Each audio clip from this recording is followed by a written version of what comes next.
सोचिए, साल 1947, एक बहुत बड़ा साम्राज्य खत्म हो रहा था और दो नए देश जन्म ले रहे थे। लेकिन ये कोई खुशी का मौका नहीं था, क्योंकि ये जन्म सदियों के भाईचारे की राख पर हुआ था और इसने इतिहास के सबसे बड़े और सबसे खूनी विस्थापनों में से एक को जन्म दिया। ये सवाल आज भी हमें परेशान करता है ना? एक ऐसी जमीन, एक ऐसी संस्कृति जो हजारों साल पुरानी थी, उसे सिर्फ कुछ हफ्तों के अंदर दो टुकड़ों में कैसे बांट दिया गया? तो चलिए आज इस जटिल कहानी की तह तक चलते हैं और इसे समझने की कोशिश करते हैं। इस पूरी कहानी की जो जड़ है ना, वो एक सोच है, द्विराष्ट्र सिद्धांत। ये एक ऐसा आइडिया था जो कहता था कि हिंदू और मुसलमान ये दो अलग अलग राष्ट्र हैं और ये एक साथ रह ही नहीं सकते। बस यही सोच पाकिस्तान बनाने की मांग का सबसे बड़ा आधार बनी। और इस पूरी उथल पुथल के बीच में एंट्री होती है भारत के आखिरी वाइसरॉय लॉर्ड माउंटबेटन की। उनके कंधों पर एक नामुमकिन सा काम था, ब्रिटिश राज को खत्म करना और भारत को सत्ता सौंपना, चाहे इसकी कोई भी कीमत क्यों ना चुकानी पड़े।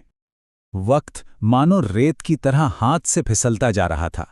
हर दिन के साथ उपमहाद्वीप का भविष्य और भी धुंधला होता जा रहा था और अगस्त 1947 की वो तारीख तेजी से नजदीक आ रही थी।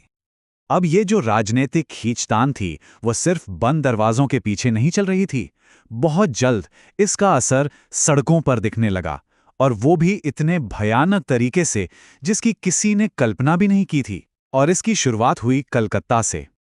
तो हुआ ये कि 16 अगस्त 1946 को मुस्लिम लीग ने प्रत्यक्ष कार्रवाई दिवस या डायरेक्ट एक्शन डे का ऐलान किया। असल में ये पाकिस्तान की मांग के लिए कांग्रेस और अंग्रेजों पर दबाव बनाने का एक तरीका था, लेकिन इसका नतीजा बहुत ही विनाशकारी निकला। कलकत्ता में भयानक दंगे भड़क उठे और ये आग देखते ही देखते पूरे देश में फैल गई। अंदाजा लगाइए, सिर्फ कैलकाटा शहर में करीब करीब 5000 लोग मारे गए। पूरा शहर नफरत और धुएं की आग में जल रहा था। और ये सिर्फ एक शहर की कहानी नहीं थी, ये आने वाले भयानक भविष्य का एक संकेत था। और पता है इस हिंसा का क्या हुआ? इसका पॉलिटिकल फायदा उठाया गया। हर दंगे को एक सबूत की तरह पेश किया जाने लगा। ये कहा जाने लगा कि देखिए, हिंदू और मुसलमान एक साथ शांति से रह ही नहीं सकते, इसलिए बंटवारा ही एकमात्र रास्ता बचा है। अब जब माहौल इतना खराब हो चुका था, तब मार्च 1947 में भारत आते हैं लॉर्ड माउंटबेटन। उन पर बहुत भारी दबाव था कि कोई ऐसा हल निकालो जिससे देश गृहयुद्ध से बच जाए, और उनके पास वक्त बहुत ही कम था। माउंटबेटन को आते ही समझ में आ गया कि हालात भाई काबू से बाहर हो रहे हैं। उन्हें एक बहुत कड़वी सच्चाई का सामना करना पड़ा कि भारत को एक रखने की कोशिश में शायद और भी खून खराबा होगा। इसलिए उन्होंने एक ऐसा फैसला लिया जिसने इतिहास का रुख ही मोड़ दिया। उन्होंने मान लिया कि विभाजन ही एकमात्र प्रैक्टिकल सॉल्यूशन है, और तो और उन्होंने अंग्रेजों के जाने की तारीख भी पहले कर ली। तो सवाल ये उठता है कि इस फैसले को माना किसने? देखिए, मुस्लिम लीग के लिए तो ये एक बहुत बड़ी जीत थी। जिन्ना का सपना पूरा हो रहा था। इंडियन नेशनल कांग्रेस ने बहुत भारी मन से इसे स्वीकार किया ताकि एक आज़ाद, भले ही बटा हुआ, लेकिन एक सुरक्षित देश मिल सके। ब्रिटिश सरकार के लिए तो यह बस जाने का एक प्लान था, लेकिन एक शख्स था जो आखिर तक उम्मीद नहीं छोड़ रहा था। वो थे महात्मा गांधी। वो एक संयुक्त भारत चाहते थे। चलिए, विभाजन तो तय हो गया, पर अब सबसे बड़ा, सबसे मुश्किल काम था बॉर्डर खींचना। और ये काम किसे मिला? एक ऐसे इंसान को जो इससे पहले कभी भारत आया ही नहीं था, सर सिरिल रैडक्लिफ। और उन्हें करोड़ों लोगों की किस्मत का फैसला करने के लिए मिले सिर्फ 5 हफ्ते। सोचिए जरा।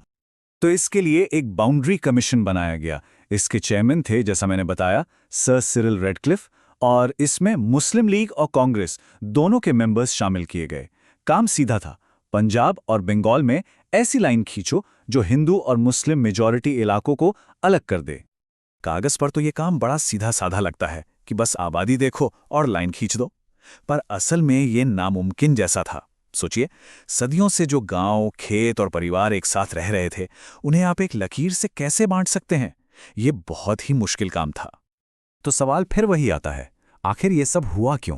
क्या ये सिर्फ धर्म की लड़ाई थी या इसके पीछे की पॉलिटिकल रियलिटी कुछ और ही थी? चलिए थोड़ा और गहराई में जाते हैं और समझने की कोशिश करते हैं। यहां 2 बातें समझना बहुत जरूरी हैं। पहली, ये कि जो सांप्रदायिक समस्या थी ना, वो असल में धार्मिक कम राजनीतिक ज्यादा थी।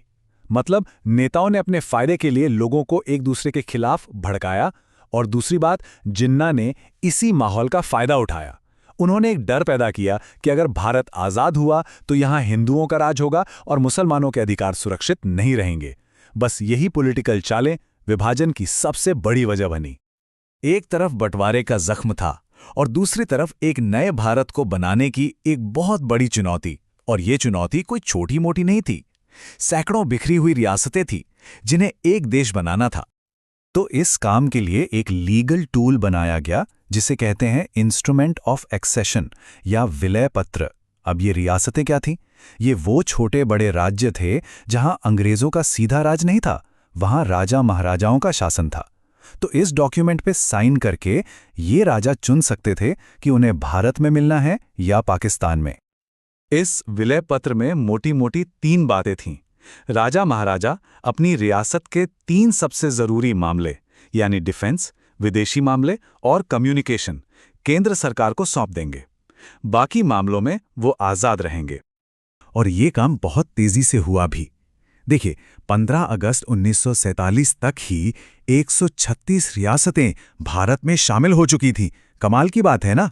हाँ, कुछ जगह थी जहां मामला फंस गया, जैसे कश्मीर और हैदराबाद। वहां विलय इतना आसान नहीं था और उसका असर हम आज तक देखते हैं। और कहानी यही खत्म नहीं होती। भारत को अपना आज का नक्शा पाने में और भी वक्त लगा। 1954 में फ्रांसीसियों ने पौंडीचेरी भारत को सौंपा और फिर 1961 में गोवा, दमन और दीव को भी पुर्तगालियों से आजाद कराया गया।